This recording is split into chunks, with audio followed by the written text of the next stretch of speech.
Satsho sangena thina singalala endleleni nanazi indaba ze-1KZN TV ezihamba phambili namuhla.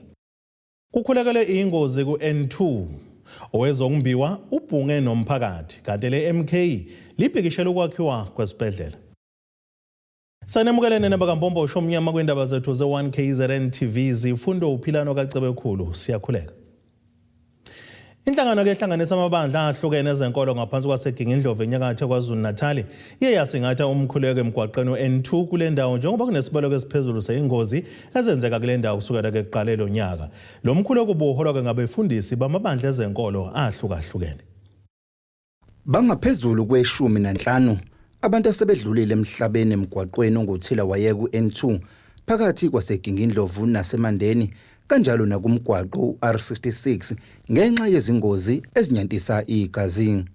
Amabandla ahlukene aseMandeni abafundisi baseGingindlovu bahlanganyele ndawonye emgwaqweni R66 ngaseGingindlovu ukukhulekela uba kwehle izingozi kule mgwaqo. Njengoba silana sizokhuleka ngenxa yezimo esibhekana nazo. Njengoba ikhansela selichazile ukuthi kunengozi eziningi eziba khona la emgaqweni, akuzona zodwa ingozi sisanda kudlulelwa intombazanyana eyatholakala esimobeni ifile. Kwaphinda futhi kwazoba ukudlwengulwa kweingane okukhona kule ndawo. So sithe njengabantu besifazane ake sisukume sizokhuleka sizokhala uNkulunkulu uthi uNkulunkulu asizwele zezenzakalayo nalapha ku-N2 kakhulu futhi mawususe eMategulu Bridge so nakhona bekukhulekwa nje kuleli sonto nje leli sonto kuyakhulekwa. Ukubaleka komkhuleko ke siyamthemba ke kakhulu uNkulunkulu singumphakathi waseDokodweni maningi amathuna asekhandwe ilomgwaqo OR66 kusuka nje la kuze kuyoshaya ishowe. Siyamthemba uNkulunkulu ukuthi njengoba sikhuleka and uNkulunkulu usizwile nezwe lifundiwe umfundisi wethu uthi okhokho bethu bakholwa ukuthi mase bekhuleka uNkulunkulu bazwile. So nathi ke ingakho besinaloko ukukholwa ukuthi uma ngabe sizomnxusa uNkulunkulu so uNkulunkulu uzosizwa. Ngaphandle kwezingozi le ndawo yaseGingindlovu engaphansi kwaWard 1 ngaphansi komasipala waseMandeni ibhekene nesigameko eziningi ezinyantisa igazi okuhlanganisa nokudlwengulwa kanjalo nokubulawa kwabantu besifazane. Qala sibe nenkonzo yokukhala kakhulu kuNkulunkulu ngeingozi esezenzekile. Kudutshulwe abantu ababe-3 ababesolakala ngokuthi babeyobamba imali eGingindlovu. Kwaphinda kungakapheli isikhathi singakanani kwalimala abantu futhi ababelimala engozini yemoto kwakuumuntu waseStengo washonayo. Kuthe kungasikhathi singakanani kwaphinde kwashona abanye abantu futhi abawu5 endaweni eyodwa yesigameko. Umuntu ke uyabuka ukuthi isikhathi lesi esidinga ukuthi kusondelwe kakhulu kuNkulunkulu ukunxusa uNkulunkulu ingozi ezilokhu zenzekile ongasikho ukuthi zenzeka la kuphela zenzeka kuloku R66 ziyokwenzeka ku-N2 ewadini efanayo. Sesinabantu esikhathini esingango2 months abangaphezulu ka10 kuya ku15 esebehambile ngalesi sikhathi esincane kangaka. Lo mkhuleko obuholwa befundisi bamabandla ahlukene uphinde kwadluliswa ngawo umyalezo kubashayeli ukuba bathobele imithetho yomgwaqo baphinde bagweme nophuzo oludakayo. Kubudedengu kwabantu singasola sisole imoya emibi sola usathana sona bademoni kodwa okunye kubudedengu bakho abantu ukuthi mase bephuzile bengene emgwaqeni abahamba ngenyawo bahamba benganaki behambe sengazuthi umgwaqo owabo konke lokho kudala ingozi kubudedengu. Siyanxusa ukuthi nalabo sebaphuzayo bengangena emotini mase bephuzile behlala emakhaya. Uhulumeni wesifundazwe KwaZulu-Natal ngaphansi komnyango wezokuthutha ulokhu uqhubeka njalo nokuqwashisa abashayeli ukuba bathobele imithetho yomgwaqo. Ezindabeni ze-1KZN TV kubikuthi abantu maphumulo eGingindlovu. Umnyango wezamagugu nezombo waphansi kuleli uhambele kendawo seDana House enhle KwaZulu-Natal ngaphansi kwesifunda saseMajuba ngenhloso kuzohlanganyela nabezezimayini kanye nomphakathi nokuyilapho kuzohlolwa khona ezinye zezindawo ezixhaswe nguhulumeni okubalwa kuzona eMadadeni Chemical Hub kanye neVula Detergent Center. Ungqongqoshe wezezimayini uGwede Mantashe uthi uhlanganyele namakhosi abezimayini kanye nomphakathi ukuze kuxoxiswane ngezinkinga ababhekana nazo.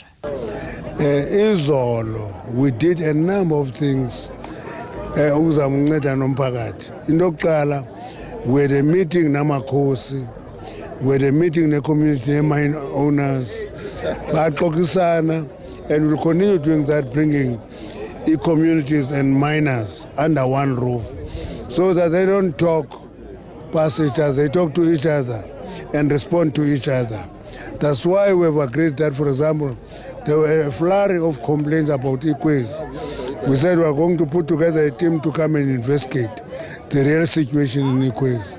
Because one of the things that is generally happening is that communities around a mineral deposit believe that is their mineral. And they think that the mine is not a business, it's just producing for them. Uqhubeka ngokuthi uphinde bahlanganyana nabafundi abakhela umasipala iDannhauser ukuze bebalekelele ngezifundo abangaziyenza uma beqeda umatikuletsheni. So today we are interacting with students with a career expo so that various people must explain advantages and disadvantages of various careers. And that's what is happening, so that those grade 10 to 12 learners must make choices early in life so that they can survive in the long term. Khona manjalo usekela ngqongqoshe uPhumzile Mgcina uthi njengoba isifunda amajuba sinezimayini kufanele abafundi bekwazi ukuthola izifundo ezizobasiza bebuye bezosebenzela emakhaya. So namhlanje ke silana ne-career expo or career guidance whereby sizohlangana ney'ngane sizozilekelela sizicabangisa ukuthi ukuthatha i-career e-right kumele uthathe mapha ama-subjects, but also those companies alana anama-bursaries akhona ukuthi babalekelele bakhokhelele izifundo zabo. Okwesibili indawo yethu inama-mines, and you find ukuthi indawo noma izingane ezihlala khona azinawo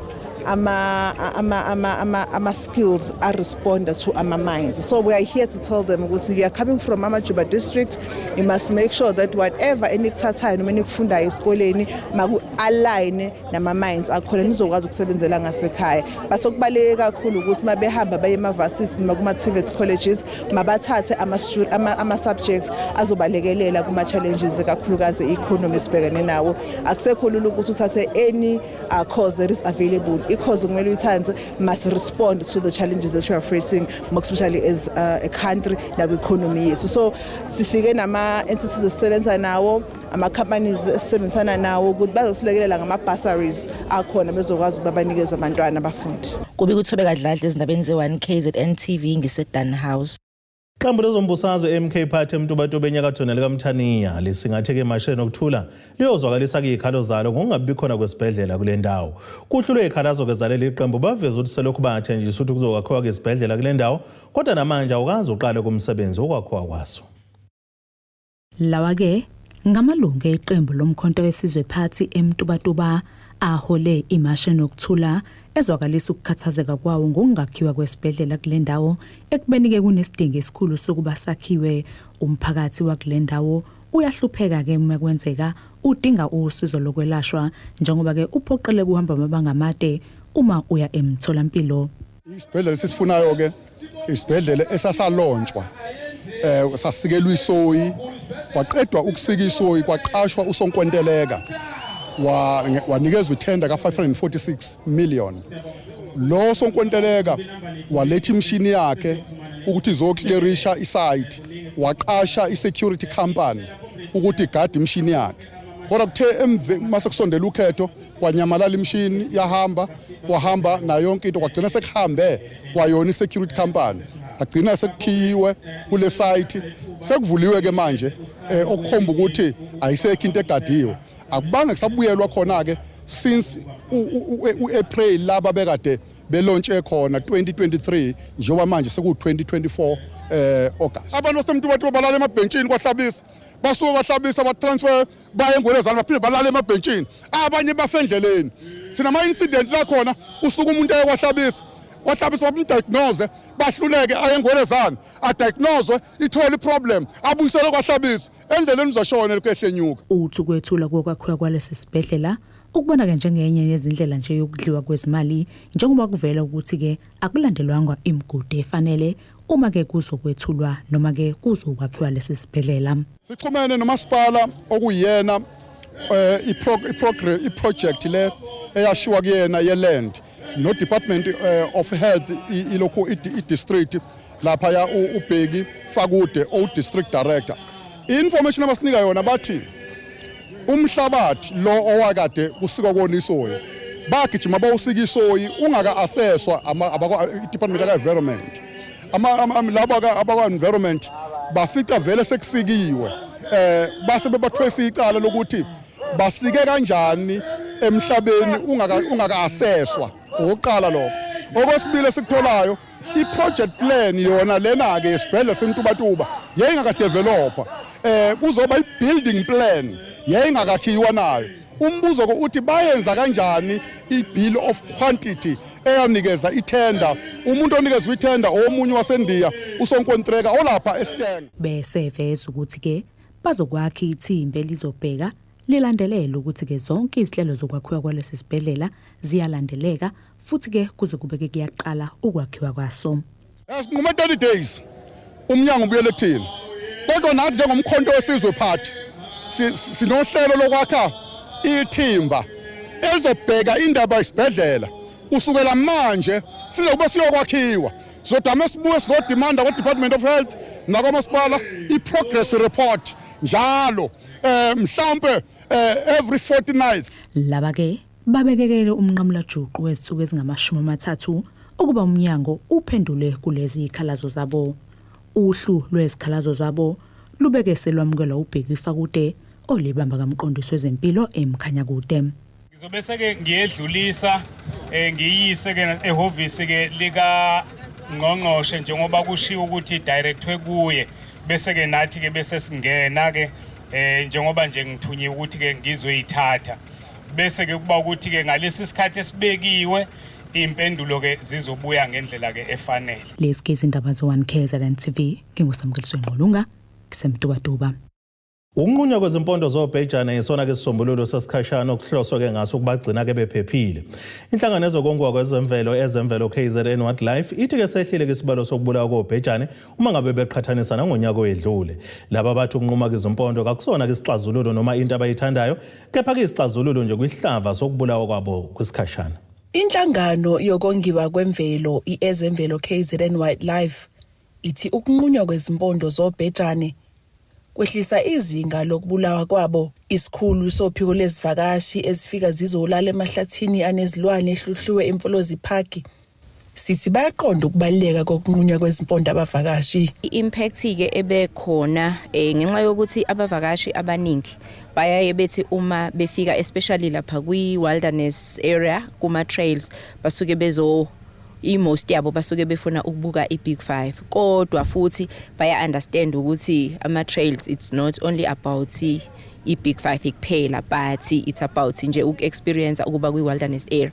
So i-impact ke ekhona ilwane especially ama white rhinos nama black rhinos ngenxa yokuthi ngesikhathi kune dehoning kade jahwa enziwa zonke lezi zinto so ziyabaleka ke manje abavakashi ama comments engiyayingwathola ukuthi abasayiboni njengoba bebekade beyibona zisanazo impondo. Ngicabanga ukuthi lokho kwenziwa ukuthuka ezibe nakho kodwa futhi abavakashi as much as kubaphatha kabi lokho kodwa baya understand i reason behind ukuthi hona kwama rhinos ukuthi as much as zingasenazo impondo kodwa ziyaphila and bayakwazi ukuthi bawabone ama rhinos. Ukhumalo uthi izivakashi zisakuthakasela ukuzobona izilwane. Basafika nje kakhulu asinayo nje inkinga yokuthi mhlawumbe ama numbers asehlile because ama comments abo asuke esho khona ukuthi at least siyawabona nakuba kungasafani because i rhino without a horn uyabona ukuthi kube ngazuthi akusayona i rhino kanti futhi siyakholelwa ekutheni i rhino isebenzisa uphondo phela just to protect yona from yabo ukuthi ezinye izilwane kakhulukazi ama males ngenxa yokuthi uma belwa basebenzisa impondo so uma ungasenazi impondo vele namandla akho asuke ngasekho right. Osebenza nomphakathi kanye nezikole kule nhlangano uthi kuningi abakwenzayo. Umphakathi kahle ibona abanikazi balemvelo ibona abanikazi besiciwi so umyalezo esudlulisayo ukuthi njengabanikazi siyacela ukuthi basilekelele ekutheni lesi sihlava lesi sikhona sikwazi ukuthi silwe naso kanye nabo. Ugama uthi imiphakathi nezikole sebeyazi ngokongiwa kwemvelo. Esikhathini esiphambili abantu abaningi bebekhala ngokuthi abazi lutho ngemvelo, okwenza ukuthi kube nzima ukuthi basebenzisane nathi ekulweni nalesi sihlava. Kodwa siyayithola ukuthi ukuvakashela kwethu ezikoleni sesithola ama-bookings amaningi lapho othisha kanye nezingane kanye nabazali bekujabulela ukuthi izingane zabo zize ngaphakathi esiqiwini zizofunda mayelana nemvelo. Ezindabeni za-1 KZN TV ku-Ayanda Dube seBergville. Asithi ishelele itolo nenabeselo siyabuya futhi nezinye izindaba.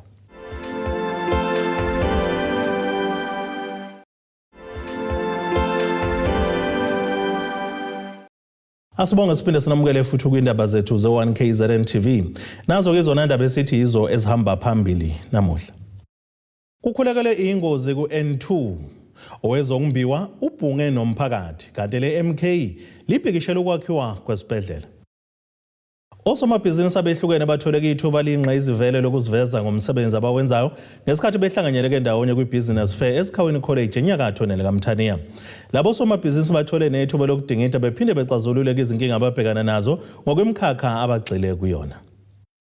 Le business fair ibihlanganisa osomabhizinisi asebephumelele emkhakheni yehlukene kwezamabhizinisi nabo abangokudabuka kule ndawo. Sibala uSibusiso Mhlongo waziwa ngelika DJ Melon, uDumsane Zungu weChemjet, uCebo Gama weVanal Entertainment nabanye. Inhloso yalokhu bengukugqugquzela osomabhizinisi abasakhula abasanda ke ukuqala kanjalo nalabo abasenesifiso sokuqala amabhizinisi ukuba bazi kabanzi ngemigudu yebhizinisi nezindlela zokuthola uxhaso lokuthuthukisa amabhizinisi abo. La emva kwami kuhlangene osomabhizinisi bendawo la esinento enga homecoming eSikhaweni business fair. I-business fair ihlukene kabili. Sinosomabhizinisi abakhulele la eSikhaweni but asebenza ibhizinisi at an international and at a national stage.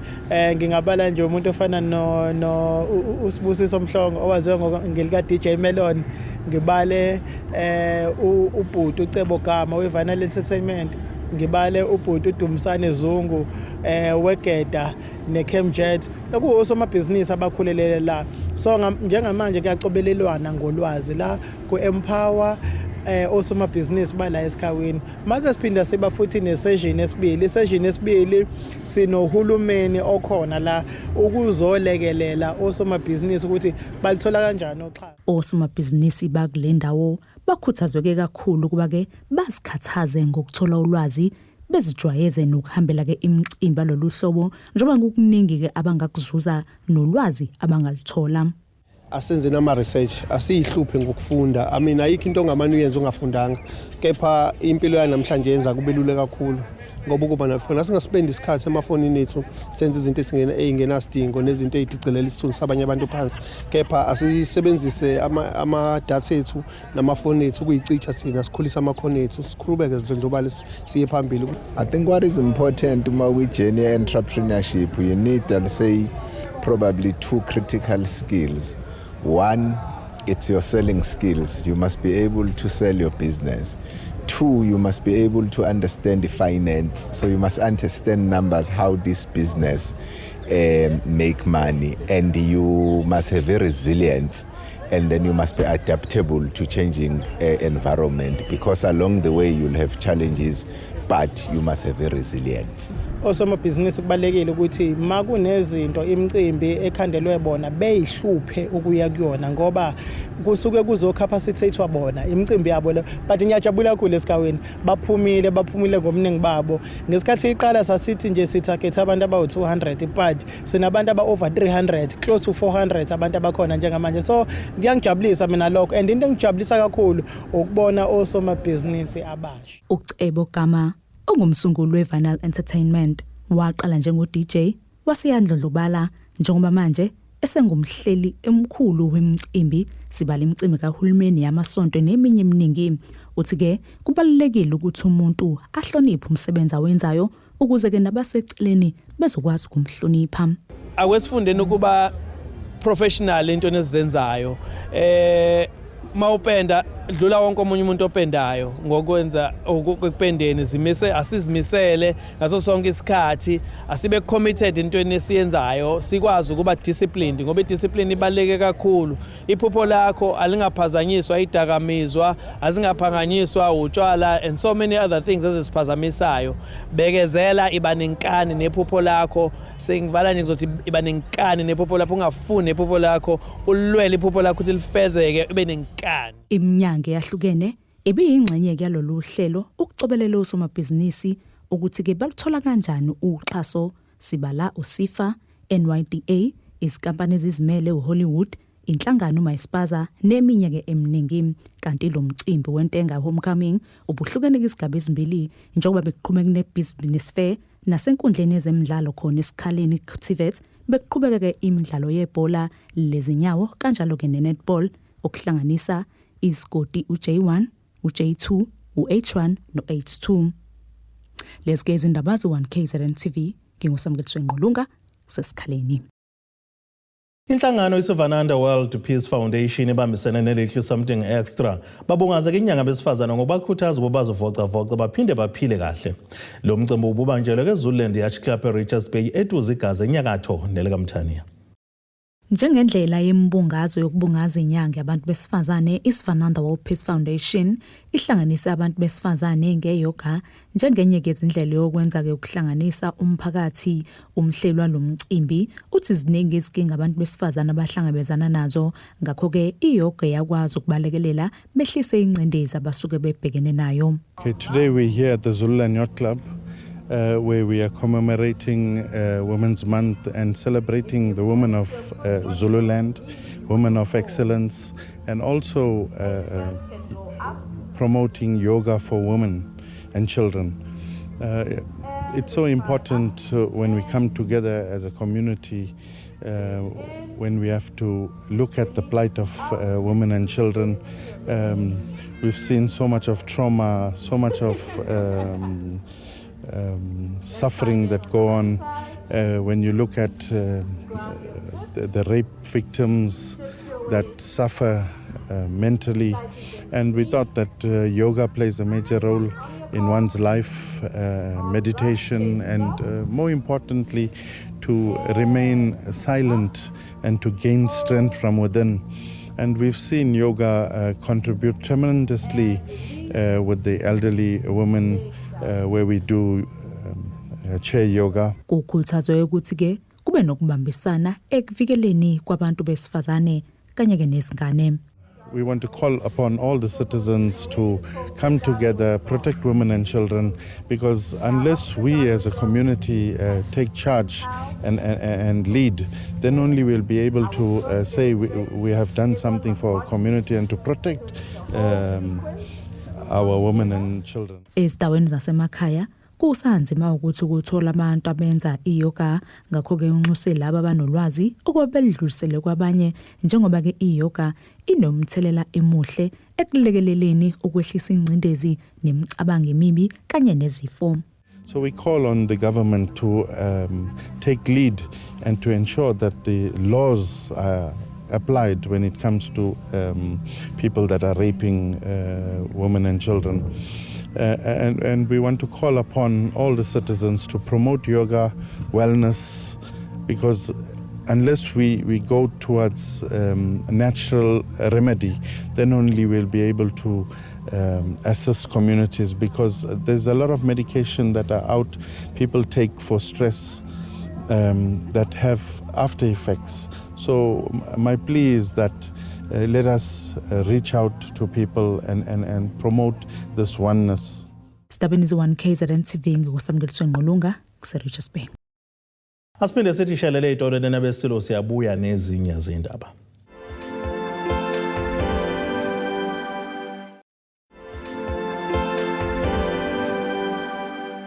Asibonga siphinde sinamukele futhi kwindaba zethu ze1KZN TV. Nazo kwezona ndaba esithi izo ezihamba phambili namuhla. Kukhulekele ingozi ku-N2 owezongumbiwa ubhunge nomphakathi kanti le MK libhekishela ukwakhiwa kwesibhedlela. Ake sibheke ezimakethe ukuthi zivalwe iranda kuleli lime kanjani. Iranda kuleli bengu 17 rand 73 cents kuyidola lasemelika, lingu 23 rand 77 cents kupondo waseBrithani, lingu 20 rand 56 cents ku-euro yase-Europe. Intengo yegolide yona bengu $3,326.90 ounce, kuthi intengo yoyilo ongahluziwe yona ibime $67.67 umphongolo. Ake sibheke engosini yezemidlalo. Umqeqeshi we-Richards Bay FC uRonnie Gabriel ukholwa ukuthi ukudlalela enkundleni yabe Richards Bay Stadium umdlalo wabo kolandela we-Betway Premiership kuzobanikeza kumfutho abawudingayo ukuze baphume bumnyameni abakubona kumanje. Natal Rich Boys ibidlalela ke eThekwini imidlalo yayo yasekhaya kumasizini adlule ngesikhathi ke kusalungiswa kwinkundla yayo esemhlathuza, kanti kizothonana ke phezulu neChippa United ngolesibili ngokugamanxa kwehora lesikhombisa kusihlwa. Leli qembu liphekwa nguGabriel ngokubambisana noPapi Zothwana lizongena ke kulomdlalo libheke ukuvuka kulandela ukukhala kaphansi kuhle kwentshebe kaMashu emidlalweni yalo ke emini yokuvula ke isizini. Linqotshwa ke Mamelodi Sundowns ngamagoli ka4 ke eqandeni kuma quarter finals eMTN 8 lashaywa iMaromo Gallants ngama2 ke kolodwa, kwalandela kule Montville Golden Arrows ngegoli elilodwa eqandeni, kanjalo futhi neKaizer Chiefs ngelilodwa eqandeni kumdlalo weleague. Ake sibheke nasesimo sezulu esingalindeleka.